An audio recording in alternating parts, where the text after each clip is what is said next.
Hi guys, this is Riya Deshwal and you're back on my channel Crux of English, and today I'm starting this series of English literature and I am taking it from the very start, that is the history of English literature. And the first thing that we are going to study is Age of Chaucer. So first I am talking about the social and political conditions that were present in this age, so that it makes you understand what were the conditions that actually forged the literature of this time period.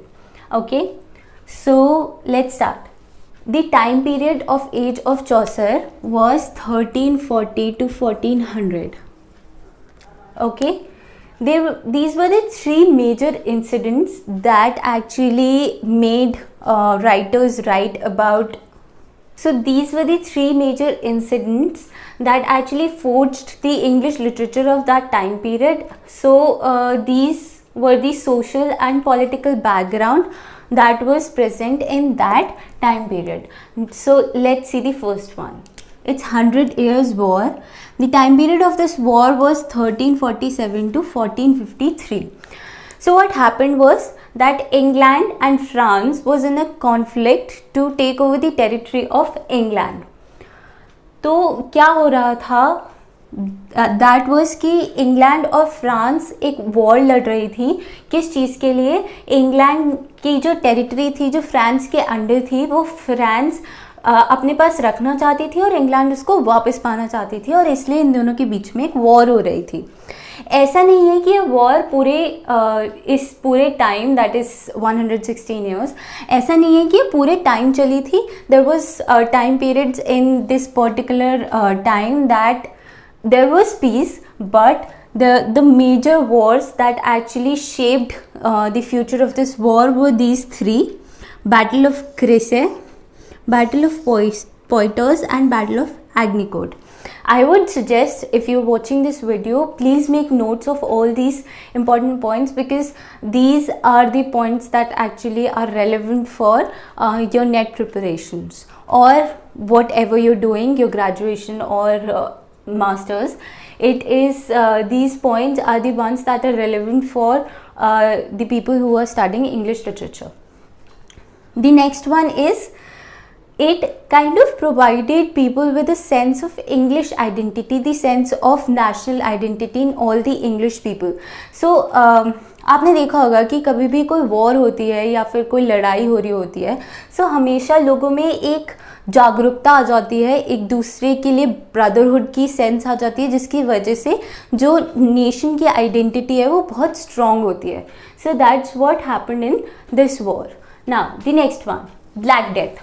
So the time period of Black Death was 1347 to 51. अब ये क्या था?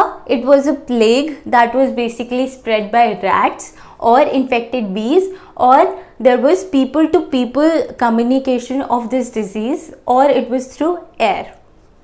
Now what was Black Death? It was sort of a disease जिसमें black spots हो जाते थे लोगों को, and it caused a lot of death and destruction.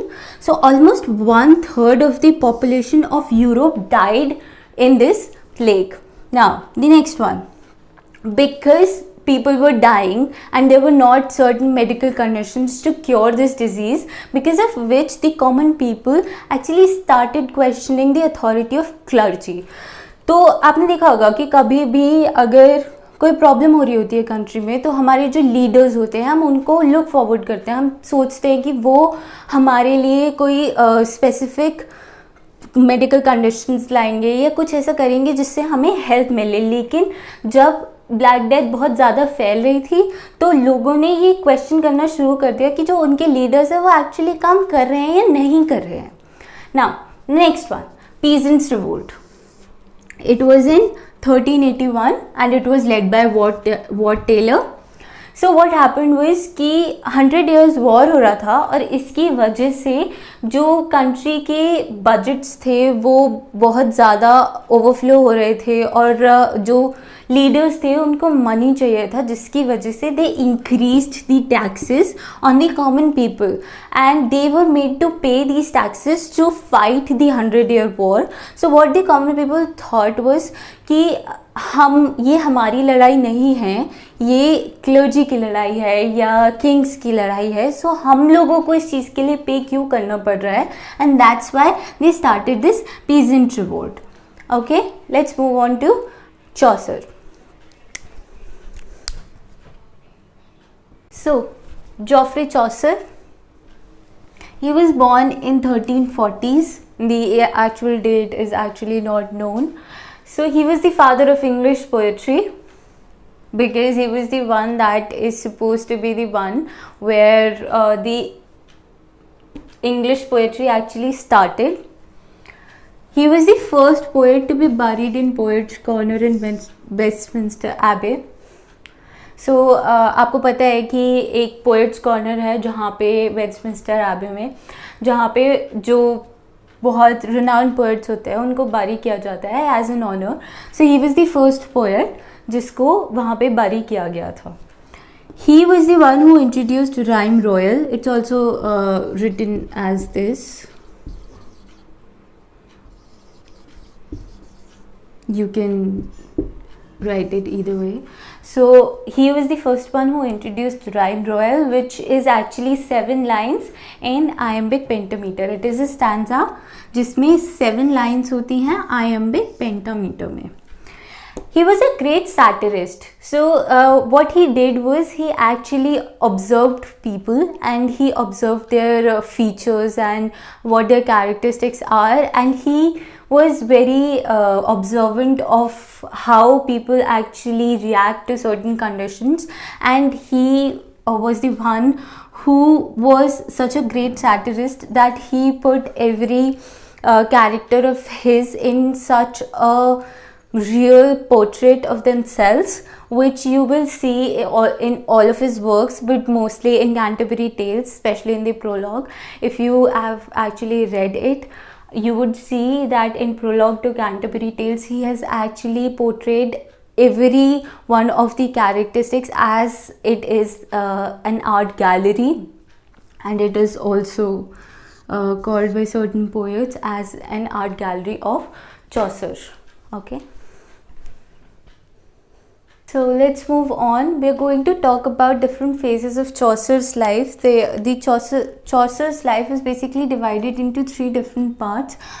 The first one is his boyhood or his childhood, then there's his manhood and the middle age time, and then this is his old age. So let me first tell you that I'm making this video about Chaucer's life. Then the next one I'm going to talk about all the major works that he wrote in different time periods. Then I'm going to make a third video where I'm going to talk about Canterbury Tales, which is his most famous work. Now let's start. So first time period, that is 1343 to 70. He was basically influenced by French literary models.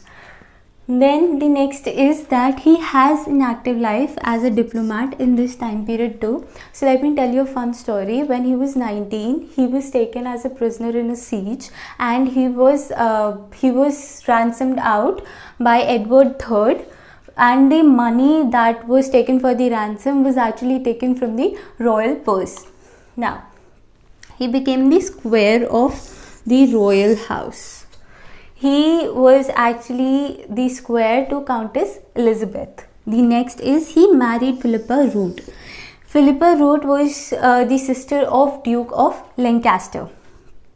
Next, the most famous works that he wrote in this time period were Roman of the Rose, which is actually influenced by Roman de la Rose, and that is written in French. Next is Death of the Blanche the Duchess.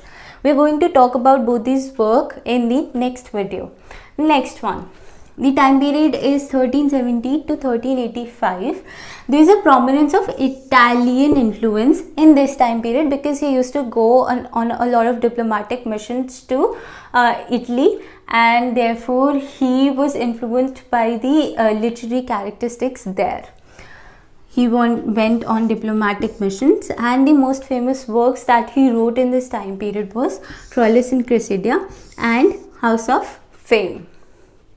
Now, the next time period, 1385 to 1400. In 1385, he was elected as a member of parliament from Kent. In this time period, he wrote this poem called Complaint to His Empty Purse, because he was actually in a really bad condition economically, and therefore he was not getting enough pension. So he wrote this poem in order to actually get to the king that he is in a bad condition economically, and as a consequence the king actually increased his pension in 1399. But the next year he died. The most famous work of Chaucer, that is Canterbury Tales, it was written in this time period, though it is an incomplete work. So we are going to talk about that in the next video. Thank you so much. So guys, if you liked my video, please press that thumbs up button and subscribe to my channel for more videos like this. I am going to come up with an entire series for the history of English literature. Thank you for watching.